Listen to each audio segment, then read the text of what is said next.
इनके लबे रंगी की निछावर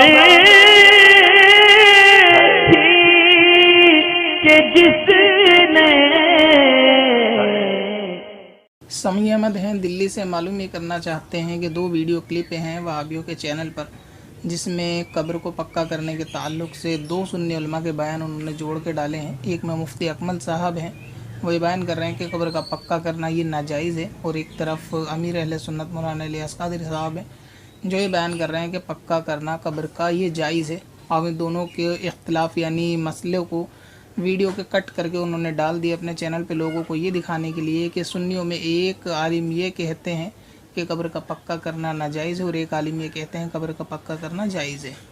तो देखें, मुनाफिकों की ये आदत हमेशा से रही है, जिसकी कुरान हदीस ने भी इसको बयान फरमा दिया कि ये अपने मतलब का कुछ लेते हैं और कुछ छोड़ देते हैं। इसी तरह कुरान में से कुछ पढ़ते हैं कुछ छोड़ देते हैं। यानी जैसे यहूदियों के आलिम हुआ करते थे कि जहाँ पर हक़ होता था उस पर हाथ रख के उसको छुपा लिया करते थे, उस इबारत को, और आधी बयान करते थे आधी दिखाया करते थे। तो यही आजकल वहाबियों का पेशा भी है कि किसी भी वीडियो क्लिप में से एक छोटा सा टुकड़ा उठाया, उसको आगे पीछे का नहीं बताते क्या है, और उसको जोड़ के इस तरह से बयान करके लोगों के सामने लाते हैं कि देखो ये इन्होंने नाजायज़ करार दिया है।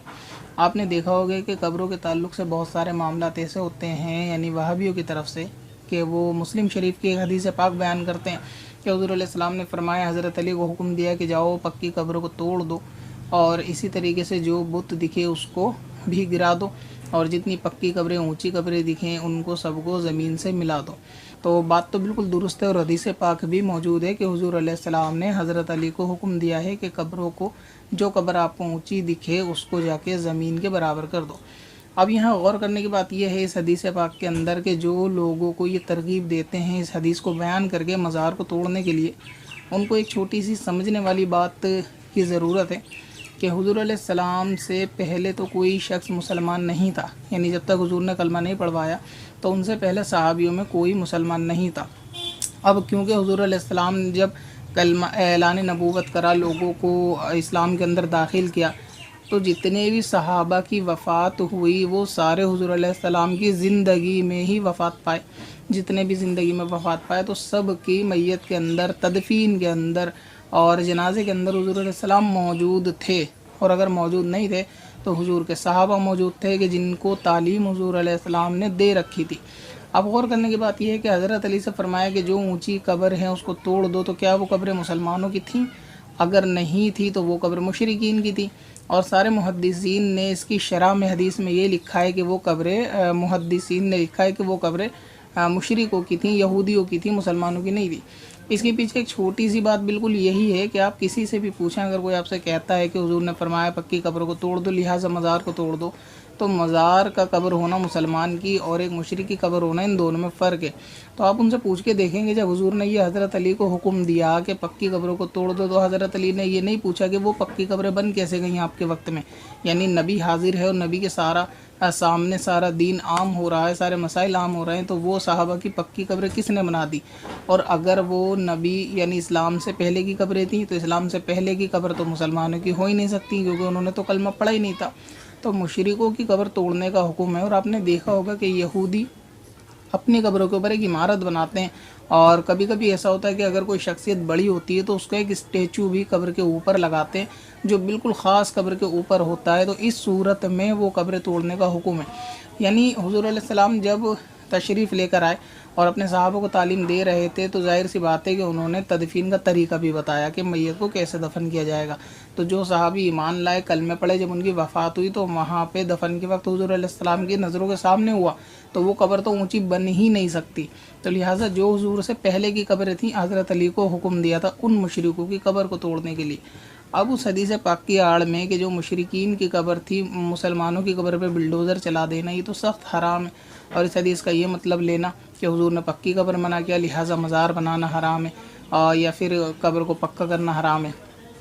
देखा मैंने वो दोनों वीडियो के लिए मुफ्ती अकमल साहब की वो देखी तो नहीं है, मगर मेरा अंदाज़ ये है कि जहाँ पे मुफ्ती अकमल साहब ने ये चीज़ बयान फरमाई होगी कि कब्र का पक्का करना नाजायज़ है, तो उससे मुराद कब्र होगी, यानी लहद वो हिस्सा जहाँ पर मैयत को रखा जाता है, कब्र का अंदरूनी हिस्सा, उसको पक्का करना मना है और कब्र से मुराद वही होता है।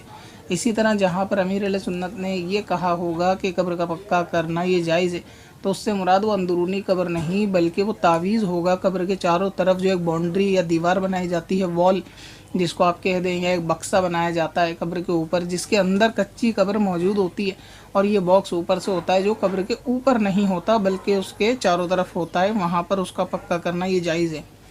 अब एक हदीस पाक मुस्लिम शरीफ की और है जिसमें हज़रत अली ने एक सहाबी से फरमाया, क्या मैं तुम्हें उस काम पर ना भेजूँ कि जिस पर हुज़ूर अलैहि सलाम ने मुझे भेजा, कि वो काम ये है कि जो बुत देखो उसको तोड़ दो और जो कब्र ऊंची देखो उसको ज़मीन से मिला दो। और ये भी हदीस पाक मौजूद है कि हुज़ूर अलैहि सलाम ने कब्रों पे इमारत बनाने से मना फरमाया। लिहाजा इसकी दलील पकड़ते हैं कि कब्र के ऊपर कुब्बा बनाना, कब्र के ऊपर मज़ार बनाना ये जायज़ नहीं है, क्योंकि हुज़ूर ने कब्र के ऊपर इमारत को तामीर करने से ये मना फरमाया है। तो देखें, पहले एक बात तो आपको बिल्कुल साफ़ हो गई कि जो कब्र तोड़ने का हुक्म है वो मुसलमान की नहीं है, क्योंकि वो मुशरिक की कब्र है। और मुसलमान की कैसे होगी कि हुजूर के सामने कब्र ऊंची बनी कैसे, और अगर हुजूर से पहले बनी तो वो मुसलमान की नहीं थी। यहाँ पे बिल्कुल बिल्कुल साफ दो बातें। आप कभी कब्र के बारे में कोई आपसे अगर एतराज़ करता तो आप उससे पूछे ज़रूर कि हज़रत अली ने क्या मुसलमानों की कब्र तोड़ी थी, और अगर मुसलमानों की इतनी कब्रें बन गई थी कि जिसमें इतनी ऊँची ऊँची इमारतें बन गई थी जो हज़रत अली को तोड़ने का हुक्म था, तो ईमान तो हुजूर के बाद आए ना, तो हुजूर से पहले वो लोग मुसलमान कैसे हो गए जिनकी कब्रें ऊंची बनी? उनकी नमाज जनाजा किसने पढ़ाई? जब तक नमाज नहीं आई वो मुसलमान कैसे थे कलमा पढ़े बगैर?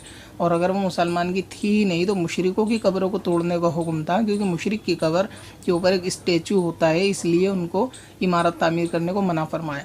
अब इस बात की तरफ आते हैं कि ये जो फरमाया कि कब्रों के ऊपर तामीर करना मना है, और इससे मुराद ये लेते हैं कि कब्रों के ऊपर जो गुंबद बनाई जाती है मज़ारों के ऊपर, उसका मना करना। देखें, किसी भी चीज़ के ऊपर तामीर करना, ठीक है, ये दो मायनों में होता है, क्योंकि आप लोग कॉलेज की पढ़ी लिखी जनरेशन होते हैं तो इसलिए आप अपनी ज़ुबान में ज़्यादा समझ पाएंगे। और हदीस भी है कि लोगों को उनकी ज़बान के मुताबिक लोगों से कलाम करना चाहिए। अगर आप किसी भी चीज़ के ऊपर का तज़किरा करते हैं कि जैसे इस किताब को लेने, अगर मैं कहता हूँ कि ये हाथ किताब, मेरा हाथ किताब के ऊपर है, तो इसका मायना ये भी बिल्कुल सही है कि हाथ किताब के ऊपर है। और अगर मैं ये कहता हूँ कि ये हाथ किताब के ऊपर है तो मायना इसका भी दुरुस्त है, ये हाथ किताब के ऊपर है। लेकिन अगर मैं आपको इसमें ये कहना चाहूँ कि आप किताब के ऊपर हाथ ना रखो, और अगर मैं इसको ये कहूँ इंग्लिश में कि do not keep your hand over the book, कि आप अपना हाथ किताब के ऊपर ना रखो, तो यहाँ ओवर द बुक का मतलब ये होगा, ये नहीं होगा, क्योंकि ये ऑन द बुक होता है। जो लोग इंग्लिश की क्लासेज जिन्होंने बंक नहीं करी होंगी इंग्लिश के पीरियड, तो उन्होंने कहीं इंग्लिश की अगर ग्रामर पढ़ी हो तो वो जानते हैं किसी चीज़ के ऊपर में दो मायने होते हैं, ऑन और अवर। तो जहाँ पर ये होता है ना कि do not keep your hand on the book, do not keep your hand on book, तो यहाँ बुक पर हाथ ना रखने का मतलब ये है जो बिल्कुल टच होता हो, प्रेशर जिसके ऊपर हो। और अगर स्पर्श अगर नहीं हो रहा, और अगर मैं ये कहना चाहूँ कि do not keep your hand over the book, तो इसका मतलब ये होगा। तो हाथ को किताब के ऊपर रखना ये है, और इसके बीच में खाली जगह खला मौजूद है, और एक होता है हाथ का किताब पर रखने के मायने में ये, यानी हाथ को किताब पे रखो।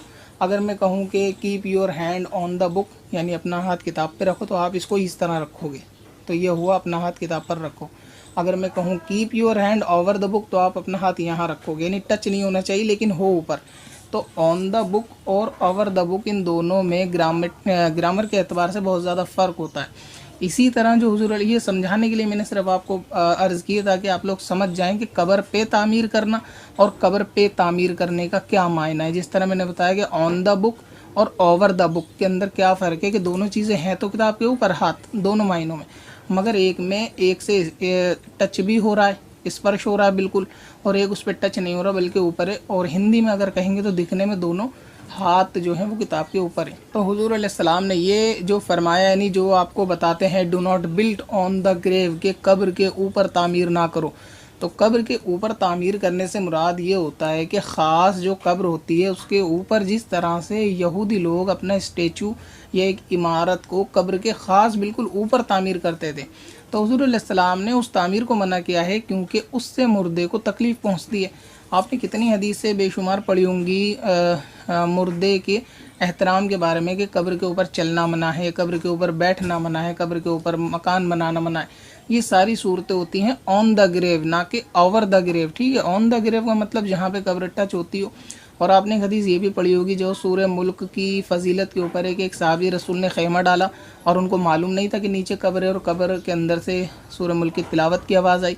सारा मामला हुज़ूर अलैहि सलाम को बयान फरमाया गया। तो बाद में हुज़ूर अलैहि सलाम ने फरमाया कि ये सूरत अज़ाब को रोकने वाली है, लिहाजा वो सहाबी ख़ास कब्र के ऊपर बेख्याली में धोखे में बैठ गए थे। तो ये जो फरमान आली है हुज़ूर अलैहि सलाम का कि कब्र के ऊपर इमारत ना बनाओ, उसका मतलब होता है कब्र के ऊपर, बिल्कुल ऊपर, यानी ऑन द ग्रेव नहीं बनानी। अगर आप कब्र के, यानी ये कब्र है और इसके चारों तरफ चार दीवारी करें और एक छत नुमा बिल्डिंग बनाएं, तो इसको कब्र के ऊपर नहीं कहेंगे, बल्कि ये ओवर द ग्रेव है, ऑन द ग्रेव नहीं है, और इससे मुर्दे को कोई तकलीफ़ नहीं है। अगर आप इसका मतलब यही ले लेंगे जी ऊपर एक गुंबद बनाई, आप कहेंगे जी हुज़ूर अलैहि सलाम ने मना किया बिल्डिंग नहीं बनानी, आपने गुंबद बना दी, मुर्दे को तकलीफ़ का बाइस है। तो जितने कब्रिस्तान खुले हुए हैं क्या उनके ऊपर आसमान नहीं है? तो आसमान के होने से क्या उन मुर्दों को तकलीफ़ है? क्या ये आसमान उनकी कब्रों को दबा रहा है या आसमान उनकी कब्रों के ऊपर है? तो ये एक फ़र्क होता है on the grave over the grave के अंदर के कब्र के ऊपर जो बनाने को मना किया गया है उससे मुराद ख़ास कब्र के ऊपर है। अच्छा, अगर आप ये मुराद लें कि चलें कब्र के ऊपर वो चारों तरफ बक्सा बना के भी छत नहीं डालनी, तो मैं आपको बताता चलूँ कि हुज़ूर अलैहि सलाम की कब्र अनवर ख़ुद हज़रत आयशा रज़ियल्लाहु ताला अन्हा के हुजरा मुबारक में, जो न्यू मुस्लिम है चैनल के ऊपर, जिनको मालूम नहीं है उनकी नॉलेज के लिए मैं एक छोटी सी बात बता दूं कि अम्बिया जहाँ पर, नबी जहाँ पर वफ़ात पाते हैं उनकी कब्र वहीं पर, यानी उनको दफन वहीं पे किया जाता है जहाँ उनकी वफ़ात होती है, उनको वहीं दफन किया जाता है। तो हुज़ूर सल्लल्लाहु ताला अलैहि वसल्लम की जो वफ़ात हुई वो हज़रत आयशा रज़ियल्लाहु ताला अन्हा के कमरे में हुई, यानी उनके ख़ास हुजरे में। अब क्योंकि उस कमरे में वफ़ात हुई तो उनको उसी कमरे में दफन किया जाना था, लिहाजा हुज़ूर अलैहि सलाम को वहीं पे दफन किया। अब आप ख़ुद सोचें कि वो दफन करने वाले कौन थे? ज़ाहिर सी बात है उस वक्त बरेलवी तो नहीं थे, बरेली के रहने वाले आला हज़रत तो वहाँ नहीं पहुँचे थे। वो सारा मामला किन के सामने हुआ? सहाबा के सामने। तो क्या सहाबा ज़्यादा उस हदीस को समझे या सहाबी से ज़्यादा वहाबी उस हदीस को समझा कि हुजूर ने फरमाया कब्रों के ऊपर तामीर ना करो? तो अब जब हुजूर को दफन किया गया घर के अंदर, कमरे के अंदर, तो क्या उस कमरे की छत और चारों दीवारें थीं या नहीं थी? ज़ाहिर सी बात है कि थी। तो क्या वो ऑन द ग्रेव हुआ या ओवर द ग्रेव हुई? जो रूफ़ थी, वो छत थी, वो ओवर द ग्रेव हुई। तो ऐसी सूरत के अंदर सहाबा को भी मालूम है कि कब्र के ऊपर तामीर करना मना है। अगर कब्र के ऊपर तामीर करना मना है, मतलब ये कि जो चारों तरफ घर की दीवार थी और वो छत थी, वो कब्र के ऊपर नहीं थी। तो ये बात तो बिल्कुल वाज़ेह है कि जो हुज़ूर अलैहि सलाम का फरमान है उससे मुराद वो मज़ार नहीं है, क्योंकि आप कहीं भी मज़ार पे देखेंगे अंदर कच्ची कब्र मौजूद होती है और इतना बड़ा चारों तरफ वो बॉक्स होता है, वो ख़ास कब्र के ऊपर नहीं होता। तो कब्र के ऊपर का ये मतलब है, जो हदीस का गलत मतलब बयान करते हैं, सुन्नियों को बहकाते हैं, वहाबी वगैरह, उनको भी एक दफ़ा पिछली शरह जो दीगर उलमा पिछले गुज़रे उनकी पढ़ लेनी चाहिए कि मुहद्दिसीन ने कब्र के ऊपर तामीर का क्या मतलब बताया है। तो ये जो मज़ार होती हैं ये चारों तरफ कब्र के होती हैं, ऊपर नहीं होती। अगर ऐसे आप मज़ार को कब्र के ऊपर मुराद लेंगे तो ख़ुद हुजूर की कब्र सहाबा के वक्त में भी घर के अंदर थी। तो जब किसी की कब्र घर में होगी तो क्या उसकी छत कब्र पे नहीं होगी? ज़ाहिर सी बात होगी।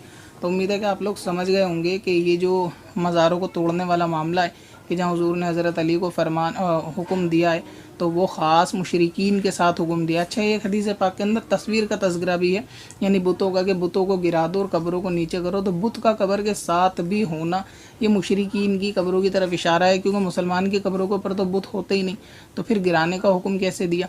तो ये जो फरमाया ये पिछले हुजूर के इस्लाम, यानी हुजूर अलैहि सलाम ने जो इस्लाम लोगों तक पहुँचाया उनके वो पहुँचाने से पहले के जो मुशरिकीन थे उनका तज़किरा है।